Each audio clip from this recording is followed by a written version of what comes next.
According to the latest official survey, the number of Taiwanese working overseas soared from 340,000 in 2009 to 720,000 in 2015.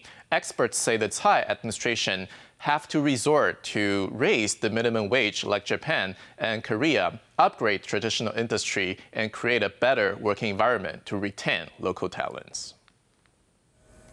According to the Directorate-General of Budget, Accounting and Statistics, the number of R.O.C nationals working overseas more than doubled from 340,000 in 2009 to 720,000 in 2015. Of this number, close to 500,000 chose to work in China. Experts say businesses continue to move their operations overseas, which means there are fewer jobs left in Taiwan. This is one reason why wage levels have plummeted to a 10-year low. In addition, young workers prefer service industry jobs.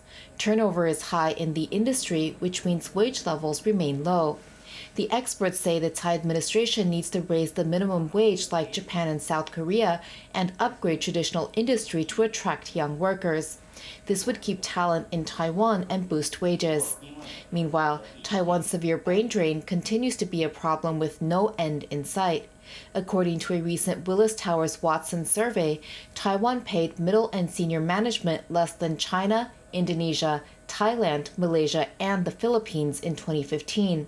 The experts say Taiwan's wage environment is infamous around the world, and multinational companies know they can get away with paying workers less in Taiwan. It should come as no surprise that there is a shortage of talent in Taiwan. The problem of brain drain facing the nation has become more serious in recent years. The number of Taiwanese employees working abroad has more than doubled in 10 years, from 340,000 in 2005 to 724,000 in 2015. The most popular destination, not surprisingly, is China. As much as 58% of all Taiwanese working abroad were based there, followed by Southeast Asia at 15.4%. As the most popular destination for Taiwanese students to study abroad, the United States came in third at 12.74%, representing an increase of 7% from the year before. Amid Taiwan's economic downturn and stagnant salaries, a staggering 78% of people interviewed by a job bank say they want to work overseas, with Hong Kong and Macau being their top choice, followed by Japan and the United States. China only ranks the 7th place in terms of the most desirable destination for working overseas, which shows a stark contrast with reality. To assisting this young candidate to go to work abroad. And most of them, when we have a little interview to ask them why do you want to leave home so far away and get a new job, most of them give me two main reasons. First of all, is because they are looking for the better chance to get promoted, and the other one will be the better benefit. It's not just about the income they earn, but it's also about the other package.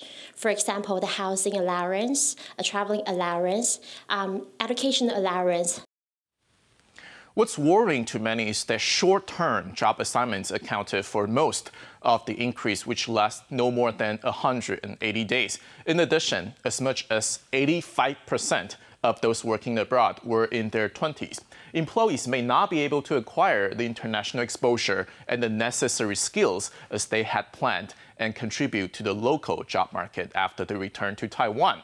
Over 70% had a college degree or higher, and these high-skilled workers are absent from Taiwan's job market during their prime time. Not to mention that 50% of the PhD holders under 35 years old have the intention to move overseas. And this prolonged talent outflow, together with the trend of declining birth rate, could further hurt the country's competitiveness. According to the survey, 1/3 of young PhDs like to or work in Hong Kong, in Singapore, and so on abroad, because most of our young PhDs, they accept the training usually only theoretically, not so much practically. However, now the industrial structure or economic structure in Taiwan changed. So drastically, and therefore, and also because of the capacity of a higher education, the demand declines and declines, and therefore, for young PhDs, they short of opportunity to hold a teaching job.